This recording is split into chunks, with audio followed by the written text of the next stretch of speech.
Nightgown, reading sad poetry. We're glad you are. Thank you. I'm glad you all. You look fabulous, by the way. Thank you. Especially with a t-shirt you wear. Yeah, one in contrast, like heavy and then floral, like yeah. Go, girls. Things too unique. You know, man. Yeah, thank you. Yeah, this is my last poem. I wrote this one directly after I got out of the hospital, and it's called Emergency Room Lobby. There is a 95% chance I will use the words kill myself in this poem. This poem does not require research. I write about what I know, and I know how to write about depressing shit. This poem cannot be about suicidal thoughts. Again, if that's the only topic I ever know, I'm afraid that one day I'll actually commit. I got my first kiss in 6th grade. You can only get struck by lightning so many times before you're buried. Freshman year, she had curly hair and was nice. Sometimes. I was no better. I fell in love with my mother's garden the summer after senior year. As though to take all the good things in the world and correspond them into one, I talk about my mom a lot in my poetry. I see myself in my mom. My mom cries a lot. The first few suicidal thoughts were easily forgettable.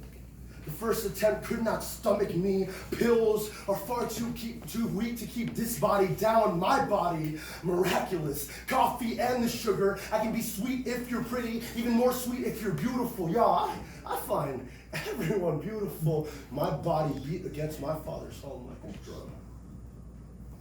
Big kids don't cry, they say.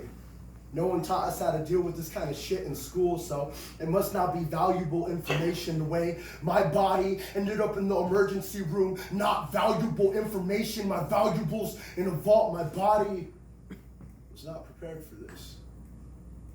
I fell in love with the girl, which is how this story usually starts. Typical me. Loving beyond everything that has told me otherwise. We slept in my bed, where two bodies connect, trembling in pleasure. Sounds of nectar rumbled from your lips to my hearing. We had something good.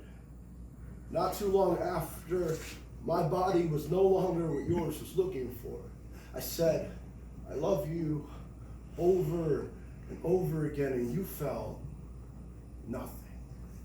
When I say my body beat against my father's home like a drum, I mean I was ready for the infinite defeat of quiet. How everything went quiet for a second, locking the door to separate myself from my family's peace of mind, leaving a trail of pieces, layers of skin behind, breadcrumbs to the crime scene, my head kissing drywall over and over again. My family kicked open the door and held my body down until it was no longer a weapon, and there she was, a spitting image of myself. My little sister broke at the sight of me. Important little lady. Traumatic moment. I called her once I became hospitalized, and all she could do was cry.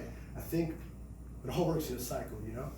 When I cry, she cries, my mom cries, my dad wants to cry. There was so much crying. Imagine what a death in the family can do. Imagine a mother burying her own son. Imagine a young girl without her big brother there to protect her. How many people like myself had to die before they actually got better? I can't even remember what my last words would have been if I'd ended it that night. How long it would have taken my parents to tell my sister what actually happened. How long am I going to keep living this way? There is a 95% chance I will use the words kill myself in this poem. I did not kill myself.